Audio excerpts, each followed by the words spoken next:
Welcome to Chanel. The latest Russian tanks keep running into Ukrainian mines outside Vuhledar. Either the Russians are getting sloppy, or the Ukrainians have tweaked their minelaying tactics. Indeed, there are indications the Ukrainians have adopted a clever new method of laying mines. Ukrainian gunners wait until Russian troops clear a path through an old minefield, then toss fresh mines onto that same path right as the Russians are crossing. This tactic appears to be on display around Vuhledar, a town with a pre-war population of just 14,000 that lies a couple of miles north of Russian-held Pavlivka, 25 miles southwest of Donetsk in eastern Ukraine's Donbass region. The Russian Marine Corps' 155th and 40th Naval Infantry Brigades and potentially the newly formed 72nd Motor Rifle Brigade, an inexperienced formation that belongs to the ill-fated 3rd Army Corps, several weeks ago launched a series of direct assaults on the Ukrainian 72nd Mechanized Brigade and 55th Artillery Brigade in Vuhledar.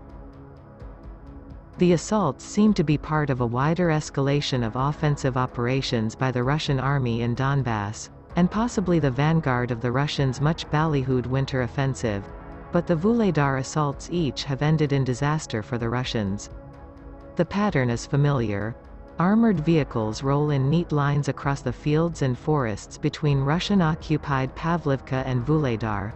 The lead tank hits a mine and explodes. The rest of the column falls into disarray. Some vehicles try to go around the wrecked lead vehicle, only themselves to run into mines. Even retreat is dangerous. There might be mines behind the column, too. In just one bloody, chaotic day last week, the Russians lost 30 or more armored vehicles around Vuhledar. Their losses deepened in the following days, and it seems Ukrainian mines inflicted much of the damage.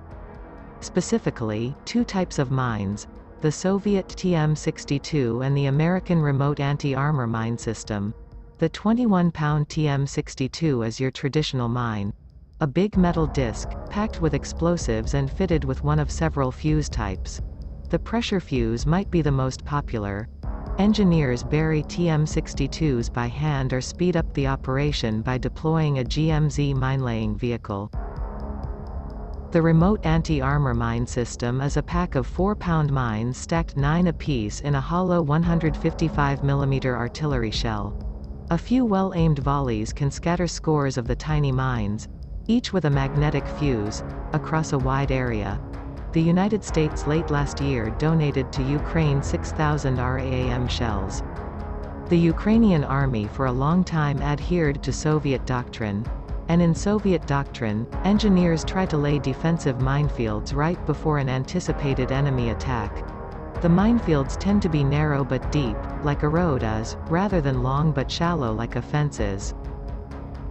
Soviet doctrine assumes shallow minefields lack stopping power. Lester Grau and Charles Bartels explained in their definitive The Russian Way of War.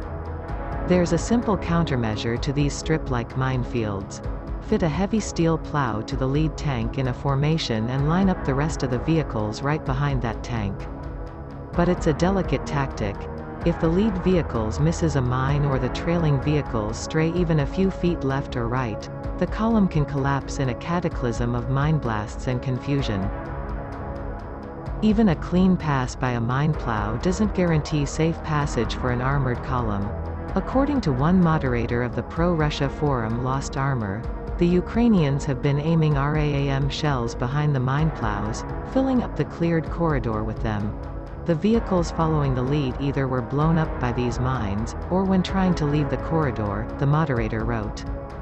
To defeat these tactics, the Russians need, at a minimum, better intelligence and more flexible command and control. If you know where the narrow TM-62 minefields are, it shouldn't be hard to avoid them.